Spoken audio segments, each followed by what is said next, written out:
दुर्गा एक शक्ति है राष्ट्र की।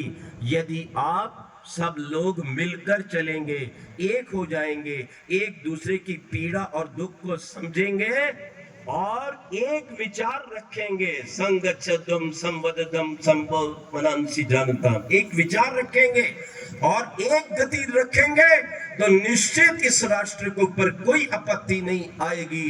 ये देश पुनः विश्व गुरु बनकर रहेगा यदि एकता होगी तो।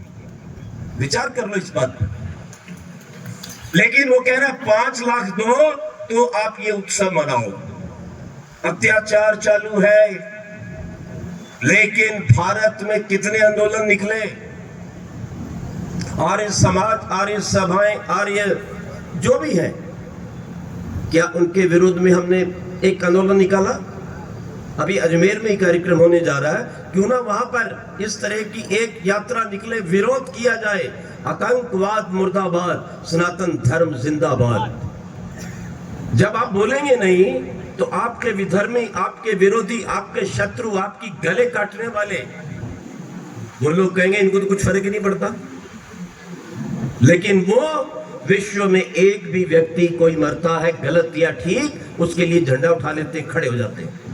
उसे पता लगता है कि पूरे विश्व का जिहादी एक है, पूरे विश्व का सनातनी एक हो सकता है यदि आप ये भावना रखें। वो एकता उनकी एक ग्रंथ कुरान के कारण है, तो सनातन धर्म के वेद से बढ़ के क्या चीज है? अरे भारत का हर हिंदू, चाहे वो जैन है, चाहे बुद्ध है, चाहे सनातनी है, चाहे सिख है, हर व्यक्ति वेद को मानता है। उस वेद धर्म के लिए हम एक हो सकते हैं यदि सबका धर्म एक वेद हो, और आप अपने शत्रु का निराकरण कर सकते हो। ध्यान रखो इस बात को। ऋषि ध्यान कितने चिंतित थे जानते हो आप?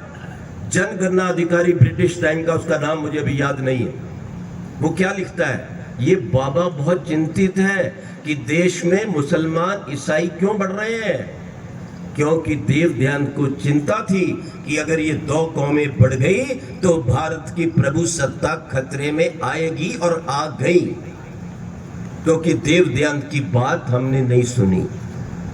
अंग्रेज कहता है, याद रखना। तो देव ध्यान ने प्रयास किया, और ये प्रेरणा कहां से मिली? इन क्रांतिवीरों को जानते हो? अमर ग्रंथ सत्यार्थ प्रकाश की अंतिम स्वमंत्य मंत्य प्रकाश की सर्वप्रथम लाइनों से। और वो लिखते हैं, धार्मिक व्यक्ति चाहे कम जानकार हो, कमजोर हो, उस पर